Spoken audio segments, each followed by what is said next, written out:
Well, it seems like that B Carole Baskin is making headlines once again. I won't lie, I thought the Tiger King hype would die down by now, and it somewhat has, but people are still hell-bent on bringing Carole down. And it seems those people may be one step closer to actually achieving their goal. Over the course of the past few days, multiple people have come forward questioning Don Lewis's signature on his will, which handed his fortune over to Baskin. Don's ex-lawyer, as well as a handwriting expert and a third witness, have all shed light on a situation that may possibly end up with Carole in cuffs. I'm gonna let you guys know all about the details today on InformOverload. What's going down, guys? Jared Bronstein here, and today, well, it looks like we got a case against Carole. Before I let you guys know about all the details, make sure to subscribe and click the bell to never miss a video, and of course, stick around till the end of this one for some comment replies, maybe some bloopers if you're lucky. So if you guys have watched the docu-series, you'd probably remember Don's old attorney, Joseph Fritz. Fritz always thought something about the situation was odd, and appearing on Crime Stories with Nancy Grace, Fritz explained how he believes Don's signature on his will was traced. I quote him saying, "Somebody sat at my office and had the pictures and was able to lay one over the other on their cell phone, and they are a perfect match."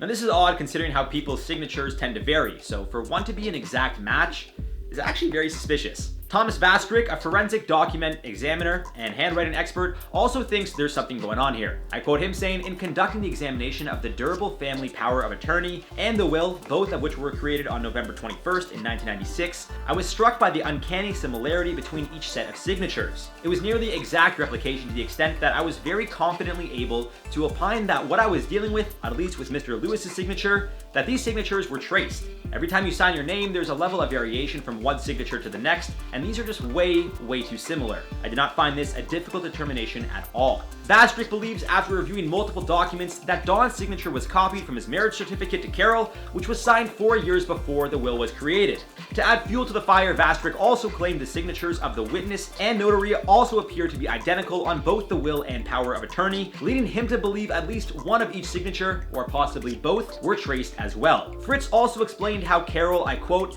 "managed to move their money and assets and property via the power of attorney, not the will. She had to because he wasn't declared dead until 5 years later," end quote. Now, as we know, Don was officially declared dead 5 years following the date he was reported missing, which then allowed for whoever was entitled to get whatever was in his will. However, prior to that, as Fritz argues, Carole took control over everything as power of attorney because Don's will wasn't going to officially come into play until he would officially be declared dead. Willis Smith, another handwriting expert, claims Don's signature was the product of tracing. The Hillsborough County Sheriff's Office looked into allegations of forgery, but eventually had to give the case to the Florida Attorney General's office, which determined that the 5-year statute of limitation on forgery had passed. But here's where things get even crazier. One of the witnesses whose signature is on both the will and power of attorney, Susan Aronoff, claims she told authorities that even though she testified she was there to sign, she actually wasn't. Talk about dropping a bomb. In a handful of emails dating back to February 2005, Aronoff, who at the time was another exotic animal owner, claimed she lied about her signature,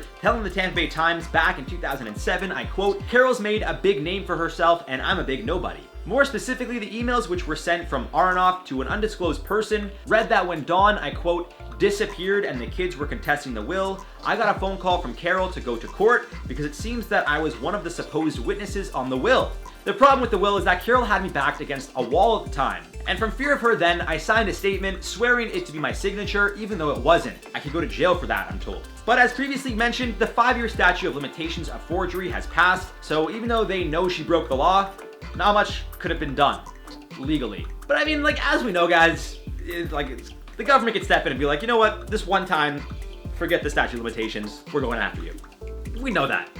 And to wrap it all up, guys, Don's assistant, Anne McQueen, claims the only will and power of attorney Don had ever signed was located right under her desk. Apparently, Don had made McQueen the executor for his will, power of attorney, and life insurance, so clearly, he trusted the woman. However, on the new will and power of attorney, it seems Carole is the executor, and McQueen has come out saying that the documents she was given are absolutely different from the newly presented documents, which gave Carole the majority of Don's fortune. It's also important to mention, wills don't normally include if someone were to disappear, and that's because it's not a regular thing to happen to someone. So why then would anyone ever think, just in case a person disappears, to put that in their will? Well, in a now edited post on Carole's infamous Big Cat Rescue blog, she wrote, I quote, "Some people made a fuss about using the word disappearance, but Don had told me about people going to Costa Rica and disappearing.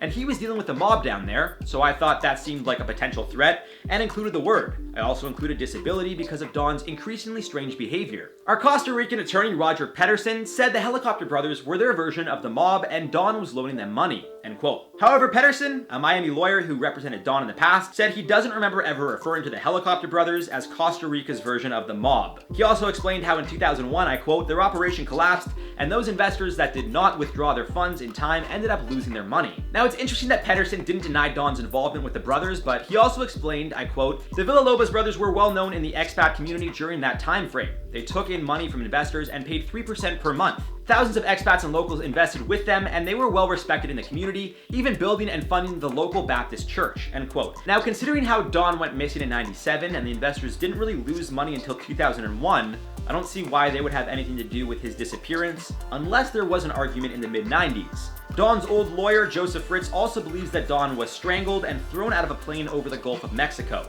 He doesn't necessarily think Carole was involved, but knows Don wouldn't just walk away from all that money. He was apparently very obsessed with his fortune. Hillsborough County Sheriff Chad Chronister said he believed Lewis was murdered, but also said Baskin, I quote, is not a suspect at this time, going on to say they don't have, I quote, a shred of evidence to even call her a person of interest. Now, unfortunately, we may never know what actually happened to Don Lewis, and all the attention it's getting must be tough for his family. Although they think Carole had something to do with his disappearance and are hoping the attention the case is getting once again will finally shed some light on the truth. Now, as always, guys, please let me know your thoughts in the comments down below. Honestly, it's kind of sad how this whole thing has turned into the spectacle and almost joke that it's become. I mean, look, guys, don't get me wrong. I've made my fair share of Carole Baskin feeding her husband to the tiger jokes myself, but when we really think about it, a man lost his life, or so we think, and his family has no idea what actually happened.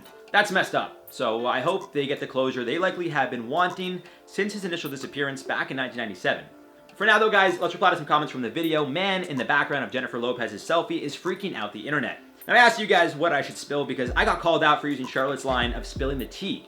Ashley Loves Yorkie said, Jared, please say, I'm here to spill the grease. Please. What's going on, guys? I'm Jared, and today I'm here to spill the grease. Didn't like that one, I'm sorry. Oh, no. Okay. You Crazy said, Jared, you should spill the beans. I saw a lot of comments saying to spill the beans. That could be like a, what's going on, guys? I'm Jared from InformOverload, and today we are spilling the beans. I feel like it's too childish, though.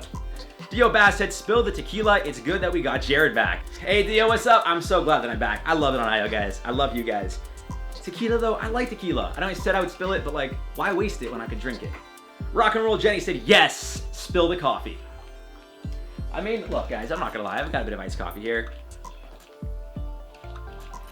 I'll do it. Just for you guys. Did you hear that? A little... That was it. It's now on my floor. There's now iced coffee on my floor. Now I gotta go clean that. So, while I do that, that's it for this video, guys. I've been Jared Bronstein. Enjoy the bloopers. The problem with the will is that Carole had me backed against the wall at the time, and from fear of her, then I signed a state... That just came out wrong. The problem with the will is that Carole had me backed against a wall at the time. No. The problem with the will is that Carole had me backed against a wall at the time, and from fear of her, then... It's just the way this is written. Our Costa Rican attorney, Roger Pedersen... Why am I saying Pedersen?